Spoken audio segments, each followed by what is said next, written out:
Good afternoon, everybody. Thank you so much for joining us today. We are so glad you could spend a little part of your day with us here at Reveal Mobile. We are going to spend the next, half hour, 45 minutes or so talking all about one of our very favorite channels, Out of Home. It's often one of those channels that gets overlooked. It's often one of those channels that people invest in and hope for the best. We hope that over the next half hour or so, we will enlighten you with all kinds of really great stories and case studies in this channel to illustrate for you just how to think about it, how to execute in it, and how to measure it. So with that, let me go ahead and jump in with a couple of introductions. My name is Dan. I look after marketing here at Reveal Mobile, and I have the pleasure of co-presenting today with Laura Conway. Laura is our Senior Marketing Manager. How are you, Laura? Hey everybody, good to be here on this, I'm gonna say, is it Tuesday? Tuesday afternoon. It is Tuesday at noon Eastern time, that's right. So from wherever you're joining us, we welcome you to the webinar today. Let us just take a quick look at the agenda and talk through what Laura and I are going to cover top to bottom. First, we're going to lay out some context for out-of-home campaigns in general, how to think about them, how they have been measured in the past, and really how they're being measured today in terms of best practices. And then right from there, we're going to dovetail into three really strong stories, all featuring out-of-home, different verticals, different ad formats, different measurement expectations, but really unique stories, one and all. And then, of course, we want to make sure we get to questions. Anything you have on your mind today relative to the channel, relative to execution, measurement, we're here for it. So pop your questions into the questions box anytime they occur to you. And Laura and I will get to those here at the end of the webinar. And like I said, we should have you out of here certainly before the top of the hour. So with that, let's go ahead and jump in with a little bit of background on this market. So you can see some good e-marketer data right here on the left side of your screen. Out of home is a very reliable channel in terms of spend, minus the 2020 dip, which we know of course what happened in terms of spending and out of home. Took a 30% hit in that year, but now it is really coming back quite healthily. You can see here in 2022, in the US alone, we are expected as marketers to spend about $7.2 billion, and it's growing at about 2%, which is a healthy clip, right? So given the fact that this is a mature channel, in fact, maybe the oldest in the world, to put it bluntly, it's a still robust channel in terms of its growth. There are marketing channels that are growing in the double digits, of course, we know this, social, paid search, but there are also marketing channels that are declining in the double digits. So out of home, by and large, in that context, is a very healthy channel. And not only is it coming back, with abandon here in 2022 and forward, you can see on the right from the OAAA, 87% of the top 100 advertisers in this channel increased their spend in Q2 over Q1. And actually that number, I apologize, should be Q1 2022. I apologize for that. So there was an increase in spend this quarter, or I should say last quarter, over Q1 in 2022, and half of them actually more than doubled their spend in the out-of-home channel. And you can see a couple of logos here that are indicative of those top 100 advertisers in the US. And of course, there are many more beyond that. But these are the kinds of organizations, household names, are relying on this channel to remain household names, to remain top of mind, but also they're making sure that they're doubling down on a channel that is frankly coming back on a tear now that everybody is commuting to work, heading out to lunch, going out for date night, whatever the case might be, out of home is back. So with that, let's take a look at actually where out of home has been historically. And we thought, just for the sake of looking, retrospectively, we pulled some great images here from out of home of yore, just to walk you down memory lane. And really, what I want to underscore here on this slide is where measurement has been and where measurement is going. So we have very strong beliefs here at Reveal Mobile about measuring marketing channels and specifically marketing out of home itself. So over the years, out of home has been measured in any number of ways, and you know them, right? You either own and operate these properties or you invest in these properties, and you're looking to optimize them as best you can. And on this list, you can see here are a whole bunch of metrics that don't add up to really a whole heck of a lot, right? Brand awareness is famously difficult to measure. Impressions are useful, but really, what does that mean or get you at the end of the day? Social mentions are always nice. Social listening is a key strategy. That old halo effect, hey, it's going to put a good look on our brand, right? But all these things are really just vanity metrics in a way. They're thinking about this channel as almost just a way to feel good about that additional marketing spend that you're putting into the mix in hopes that it will bring business results. But in the end, none of these metrics really tell marketers what we need to know and what we expect to know in this day and age. So here we are today. We believe at Reveal Mobile that out of home needs to be measured the exact same way you would measure any digital channel: Facebook, Instagram, paid search, you name it, right? We want to be able to understand who saw a campaign, who was exposed to a campaign, and then what that exposed audience does or does not do as a result of seeing or being exposed to that ad.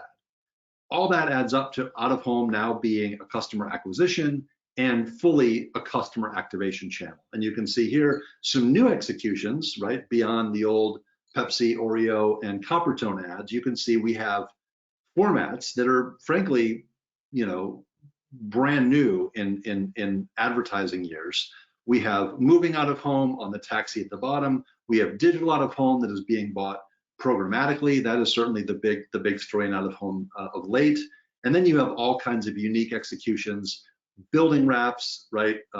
Place-based, and all kinds of great creative in the mix. So using this as kind of a jumping off point, I want to go through the next few slides and talk through what kind of measurement we should all be thinking about as a collective group of practitioners, and also, of course, plant seeds in your minds as to what's possible.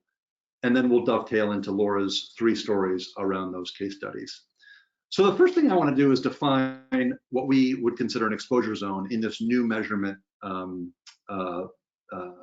paradigm.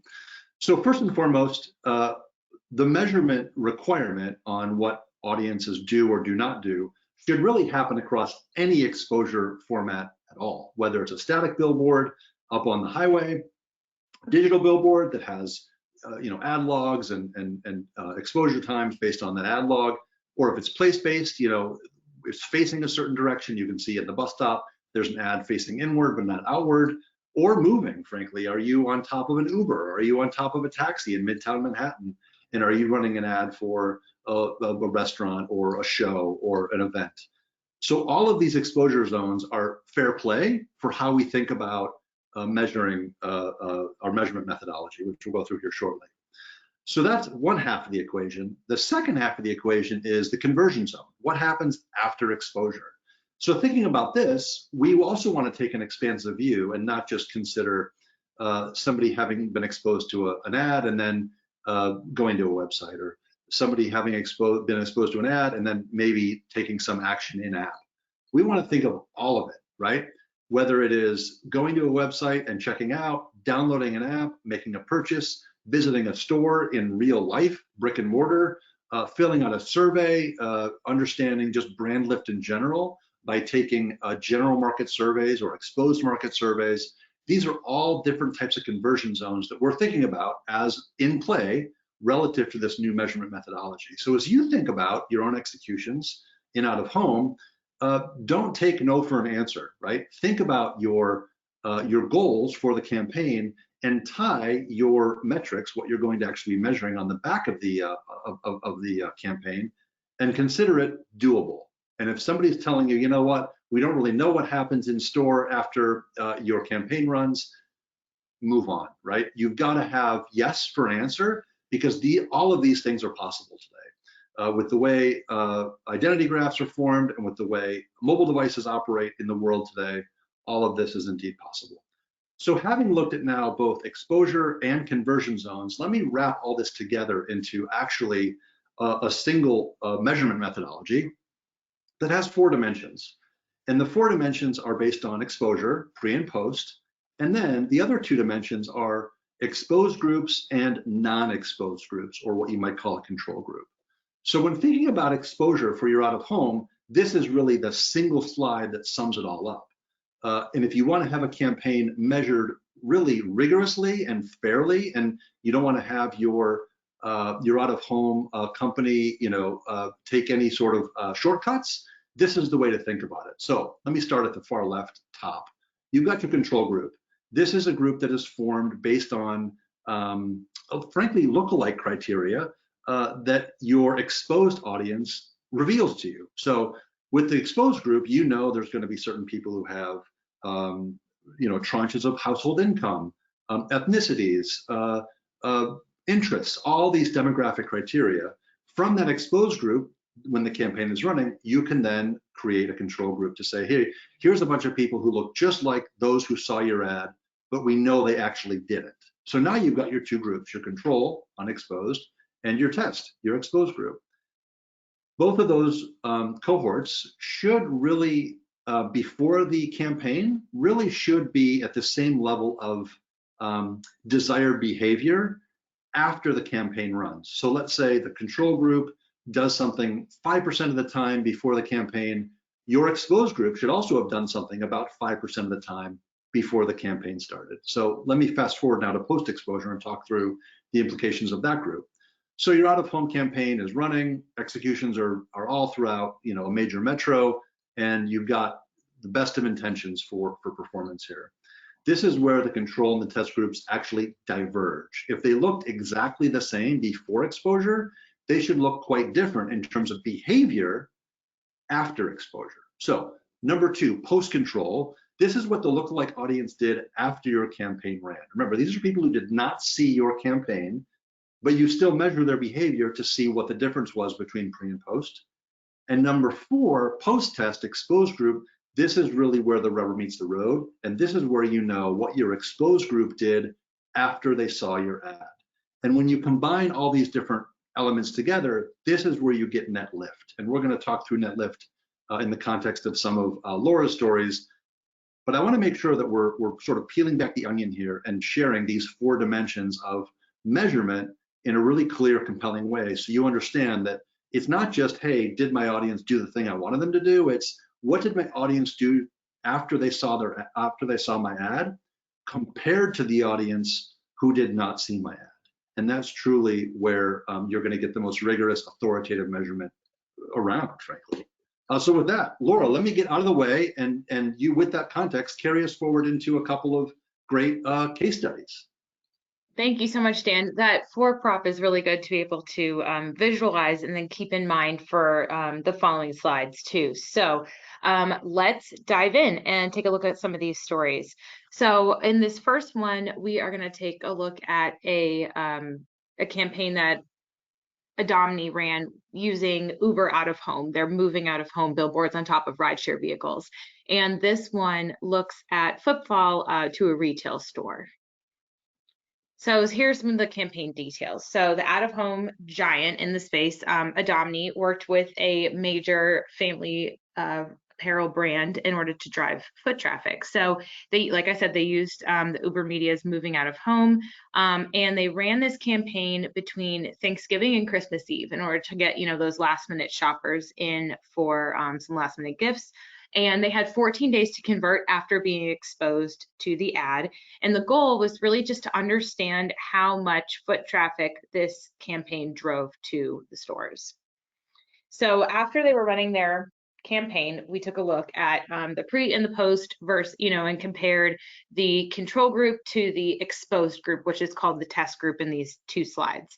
So what we found overall that the exposed group was 52% more likely to visit a store than the group that was not exposed. So let's take a look at that chart on the left side. This one's pretty self-explanatory. So before the campaign ran, the control group and the test group visited the store pretty much at the same rate, which meant, that they were visiting the store, as often as kind of anybody else would. However, during the campaign, when people were exposed and then those that were not, you can see where those two lines diverge. The orange line is the exposed group, the test group. So they visited the store at a much higher rate at about 12.72%. And those that were not exposed actually dropped off. And that makes sense because these people may have been shopping at other places for last minute gifts, or maybe they were just done shopping. But those that were exposed were definitely much more likely to visit one of these stores. And then you can see in the chart on the right how it breaks out by market. So Adomni ran the same campaign in LA and in New York, where Uber is really prevalent. And you can see the different conversion rates there. And then the net lift are those green numbers too. So the net lift is the difference between the control group and the test group pre and post campaign. Cool. And then our third study, we're going to look at a food delivery service with a place-based ads. They used several different kinds, and we'll get into the details here.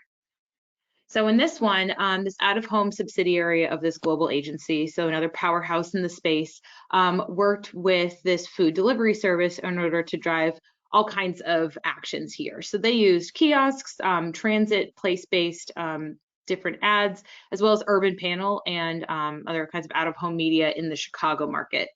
This campaign ran, from the middle of February to the middle of March. And again, the consumers that were exposed had 14 days to convert. And the goal here was to measure a handful of different actions. So they wanted to measure app opens and installs, website visits and checkouts, as well as new user orders and return user orders. So lots of different cuts of the data in this story here. So what we looked at here, we just looked at the post-campaign activity here. And the group was 72% more likely to take a desired action after being exposed. So what we see here is that they broke it into two different categories. So the campaign responses are app opens and website visits, and then the actual conversions are either an app install or a checkout, as you can see. And the improved conversion rate essentially over here is that those that were exposed were 21.5% more likely to open the app, about 30% more likely to visit the website after being exposed. And then you can see the other different breakdowns. So the app installs increased, and they were more likely to have a new user order, much more likely to have a return user order, which makes sense because they've probably had a good experience in the past. So when they were triggered by one of the ads to reopen the app and make another order, they did that at a much higher rate. Same thing with the website checkout. So I guess when they went home and decided to order from this food delivery service, they remembered because they were top of mind because they were exposed in the Chicago market. Cool. And then our final story here is about Lyft Halo, which is their out of home or moving out of home, media that runs on top of their rideshare vehicles. And they worked with a personal finance app in order to drive a handful of different conversions here. So Lyft worked with this personal finance app, and this campaign ran in New York City in early 2021. These people only had 7 days to convert, and what they wanted to do was measure app installs, registrations, in-app, premium purchases, as well as sessions that were initiated, within 7 days of being exposed to this ad. So here we saw that the group that was exposed was 35% more likely to take a desired action. So consumers that were exposed were 50% more likely to install the app. They were 62% more likely to actually sign up and register for the services within the app. They were 39% more likely to make premium purchases within the app. And they were 20% more likely to initiate a session when they probably already had the app already downloaded on their phone after being exposed. So you can see how the test group and the control group and the net lift lays out in this chart down here, all broken down by those different desired actions. But you can truly see exactly the kind of impact that these out-of-home campaigns had on real consumer actions, which is it's really pretty cool, because usually it's just a brand awareness kind of drive, or maybe it's a phone call and different, phone numbers match up to different campaigns or different locations. So this goes so much more beyond that with the different types of cuts of data, and you can really, if you were to run, studies like this, you could bring this back to your stakeholders and point to exactly how valuable these different campaigns are. Yeah, it's awesome stories, Laura. I appreciate you walking us through each of those three campaign case studies, and it's really powerful to note the difference between what an exposed audience does compared to an unexposed audience, right? So this is not about click-through rates. This is not about customer acquisition cost. This is really about net lift and the impact, the true impact of what your out-of-home execution has on app, website, in-store, right? Brand sentiment, you name it. So hardcore numbers around a really tried and true channel. So awesome stories. Thank you for those. Yeah. Well, with that, let's go ahead and see what's in the questions queue and see if we have anything we can entertain here from attendees. First, as a reminder, just popular, we have a couple here. First question we'll take in a second, but just a quick reminder to pop them in the questions box. We're happy to answer anything you have around measurement, around channels, around results, you name it. Are we going to share the recording and the file? Yes, absolutely. Happy to do that. For anyone who's on the webinar today, we'll be happy to send you the deck. We'll be happy to send you the recording. If you have colleagues in your office or in your organization who also want to be a party to out-of-home measurement best practices and campaign case studies, by all means, feel free to share this with them. There's no secrets we're keeping. Would you consider, next question, these results to be marketing attribution? Boy, that is a really, really astute question. I'll take a stab at this, Laura, and then maybe you want to add some of your own commentary. Sure. Attribution is one of these words in the out-of-home industry that has been misused over the years, right? So we think about attribution quite easily with digital channels, right? You run an Insta campaign or you run a paid search campaign, and you basically think about either multi-touch or last touch attribution. And the short version of my answer is yes, this would be considered marketing attribution, especially as last touch for brick and mortar. So if you're running brick and mortar campaigns as a part of your day-to-day, or if you're running brick and mortar campaigns on behalf of buy-siders, then absolutely, I think you can attribute out-of-home to a marketing attribution category and consider it effectively, last touch attribution for those in-store visits, like Laura was telling us about for the national clothing chain that Uber and Adomni ran a campaign for. So we often use the word measurement and net lift, but to be perfectly frank with you, a lot of our customers and a lot of other organizations we work with in this space use attribution and measurement interchangeably. Laura, anything to add to that? Any perspective? Yeah, I totally agree with that. And that's kind of how we talk to our customers about it, because they're the ones that are, kind of pointing to this and calling it attribution. But, what we're measuring is the impact of the campaign and what they're doing, what consumers are doing after they've been exposed. So it almost kind of represents like a true omni-channel marketing strategy, because, out of home is not usually the only channel that brands are running. There's several different ones, but we all know that people have to see things 7 times before they remember it, or before they take an action or something, whatever one of those marketing rules of thumb are. So when they see it in an out-of-home campaign, it's definitely one of those touches. And then when you can draw a direct line from exposed to action, I absolutely think that is marketing attribution. I think that's a good question. Right on. Could not agree more. We might be getting away with just those few questions in the queue. Of course, I want to invite everybody again to ask anything you have on your mind. Remember, the only bad question is the one you don't ask. So toss it into the questions box. If you, for some reason, can't think of one right now, or it comes to you tonight at 3 o'clock in the morning, just email us. Our emails are on the screen. We're always happy to have a dialogue via email, via follow-on discussion, whatever your needs might be. But we hope in this last, these last 30 minutes or so, you've gotten a new definition and a new way to think about out-of-home measurement, and yes, absolutely, out-of-home attribution. Laura, awesome stories. Thanks so much for telling them today. Yeah, thank you very much. Have a great day, everybody. Take care.